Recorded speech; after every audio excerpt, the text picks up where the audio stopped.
Today, I'm going to be counting down my top 10 most anticipated movies and TV shows coming out 2023 that feature queer women in them. Now, I'm not ranking these in any particular order because how could I? But let's get into this. Number 1, I've got The Old Guard 2. This is a sequel to a Netflix movie that came out a couple years ago, and I'm so excited for this one. It's like based on this group of people that are like immortal, like they can't die. Let's just say we're very hard to kill. And they've just gone through time and stuff like that. And the main character, Charlize Theron, it hasn't necessarily been confirmed, I don't think, but there is speculation that she had a relationship with another immortal. And I mean, there was a lot of drama around it. They ended up having to like bury her because I think she was dangerous. It's a whole thing, right? But I'm hoping we get to see that play out in the new movie because she was obviously brought back at the end of the first movie. And so we get to see all that tension. And yeah, I'm just really, really excited because like The Old Guard was just a lot of fun as well. It was just a really fun movie to watch. It's like a highly action-packed movie and it's like intense. And it's Charlize Theron. Like, what else could you want? So yeah, super excited. There's no set release date at the minute, but it has been confirmed that filming has finished. So it is likely to come out in 2023 sometime. The next series I want to talk about is The Last of Us. I have talked about this recently in my other video. I think what really impressed him was the fact that I didn't turn into a monster. I am so excited for this series to come out. It's like one of my favorite games of all time, and I'm super excited to see how they adapt this game into a TV show. I obviously don't want a complete copy and paste of the game to a TV show because why would you want that? You could just play the video game. So I'm really excited to see what this TV show brings to it in its own adaptation and its own interpretation of the story. I'm really excited to see Ellie's journey on screen again. I'm just really, really excited for The Last of Us. For those that don't know, it is a series based on a video game, like I mentioned. It's post-apocalyptic. There's zombies, a virus. Ellie, who is one of the main characters, she is immune, and Joel is in this first season / the first game is taking her across the country to this group of people that are going to try and find a cure for the virus with her immunity. It is a heartbreaking story. It is gut-wrenching. There is a lot that happens, so be prepared for that. And The Last of Us is releasing January 14th on HBO Max. Next up, I have Yellowjackets. I am so excited for this one. What do you think really happened out there? Yellowjackets is set to premiere March 26, 2022. This is season 2. So season 1 followed a high school soccer team. They were traveling for a nationals game and their plane crashed and they're stranded and all sorts of like weird stuff happens where they're stranded. It's kind of like almost supernatural stuff. Like they're kind of getting haunted almost. But there's lots of other things that are going on, like drama within the characters, but it also jumps back and forth between, the actual crash and then it jumps forward to where the girls are at present day. So we got to see, some that survived, some that didn't. There was like question marks about who survived in season 1 because we didn't see all the girls in season 1 grown up, but they didn't necessarily say that they were dead either.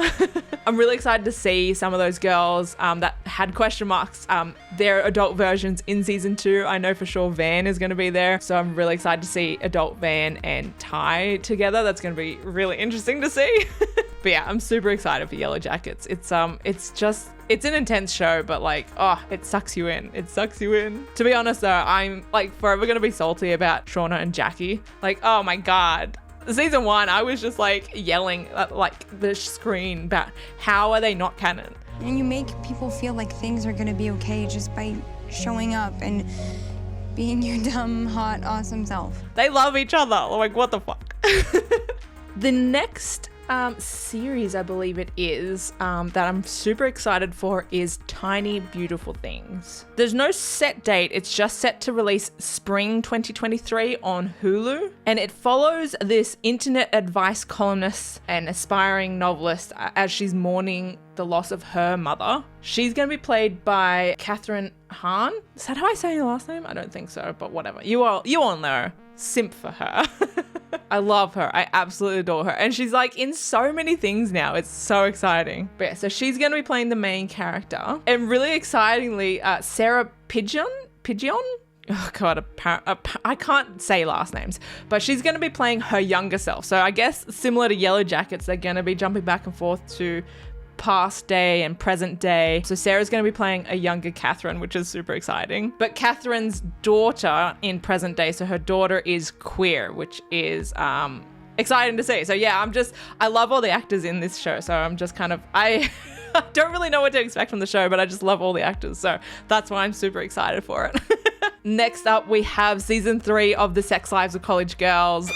I still think sex is better when it's with someone you love and it's an expression of your commitment. I just love this show, right? How could I not be excited? We obviously got a renewal for season 3, which is really, really exciting. And if it keeps up with the previous trend, I think season 1 released November, and so did season 2. So hopefully season 3 will release November of 2023 if it keeps up on the same trend as it has been. So yeah, I mean, it's a far way off. I don't even know if they've started writing season 3 we've just finished watching season 2, but of course I had to put it on my list because it's just an awesome show. Next up is Heartbreak High on Netflix. Every time I tried to talk, or tried to listen, or tried to focus, Sasha would look at me like I was weird. So season 1 released this year, and so I am hoping we get sort of a year turnaround and season 2 will release in 2023. Now, I know what you're going to say. This is a Netflix series. Like, why should we get invested? It's just going to get cancelled. I get it. The only thing that I will say about Heartbreak High that gives me a little bit more hope that it will get a renewal after season 2. I mean, obviously we're talking about afterwards. We still have to watch season 2 to see if it's any good. But yeah, the only thing that gives me hope that this is going to stick around a little bit longer than other Netflix shows is because it's an Australian produced show, and Netflix does have to legally produce a certain amount of shows in Australia for it to stream in Australia. So I think Heartbreak High is a pretty easy tick for them, as it has been clearly well received globally.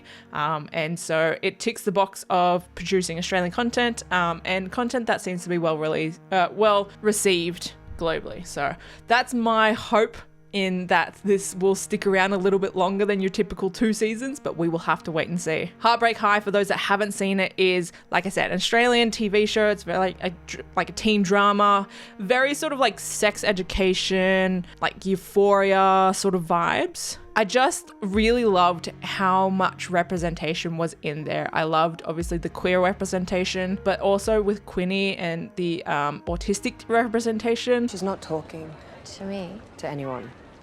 She's nonverbal, just give her some space. Yeah, it was just such a good show, and I really, really loved watching it. So I'm super excited for season 2. And like I said, hoping for a season 3, and hoping like we're just able to invest in characters long term. You know, that's what I want. But next up, the next show that I'm super excited for in 2023 is season 2 of Vigil. But we're not at war. That is an illusion. We have always been at war. I love Vigil so much. For those that don't know, Vigil stars Saran Jones, who obviously plays Anne in Gentleman Jack's. I absolutely loved her. I absolutely love her so much. It also stars Rose Leslie, who plays her love interest in the show. And the show sort of is based around Saran's character, Amy. She's a detective. She's like investigating a murder on this ship called Vigil. Now, I was a little worried when they said season 2 was happening. I was a little worried it was kind of like going to be a complete mix-up, like a different story, different characters, but it is still continuing on with our main cast. So both Saran and Rose are going to be in season 2, which I'm super excited for, because we got a really awesome telling of their sort of relationship in season 1 in regards to like in flashbacks. So they had a relationship, they'd sort of called it off, and then they've sort of come back together at the end of season 1, which is really, really awesome. And I loved watching their storyline play out. So I'm really excited to see what season 2 brings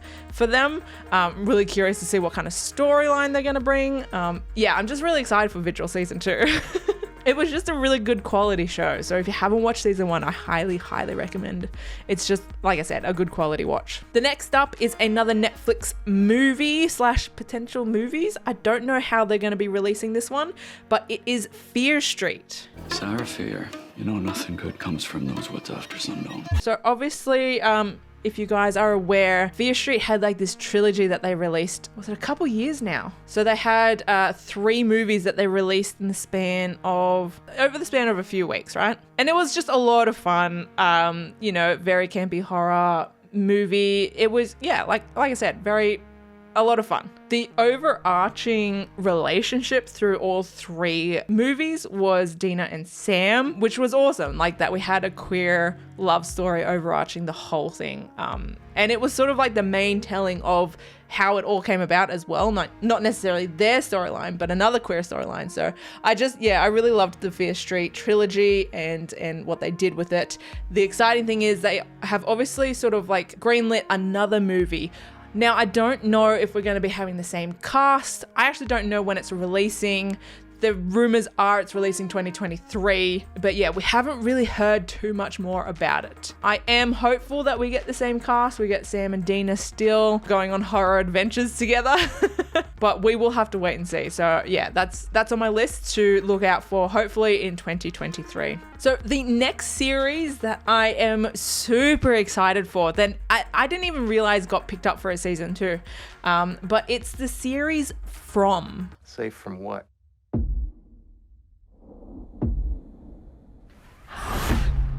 I've missed you so much. Now this was like a total, I don't even know how I found this series. It was so like low key, like under the radar. I don't remember many people talking about it, but I watched it and I was like sucked in. I really, really loved it. I think I was a little disappointed with the ending, but everything up until the ending I really, really enjoyed. So hopefully they make up for the ending in season 2. There is a few queer characters in this show. One of them is a little bit of a question mark. It's like this teen girl, and it seems that she's kind of experimenting with her sexuality, which I was like really curious about, because like before, I mean, we obviously had like this other character who was established queer, but yeah, we've got a couple fluid characters with their sexuality in this show, which it was really intriguing to me. But for those that don't know, it is a sort of horror thriller series, and it follows this town. Like this group of people get stuck in this town and they can't leave. Like when they try and drive out, they just go on a loop and they end up back in the town. So they're all stuck in this town. Like at some point, they've all managed to get stuck in here over the course of years, like decades, I think even. And they grow up in this town. Like some arrived in the town when they were children, now they're adults. So they're stuck here. They don't know why, they don't know how, and they are getting hunted by these creatures as well. It's really creepy. It's really interesting. It's got some really interesting characters in it as well. So for those of you that haven't seen it, I would recommend checking out From.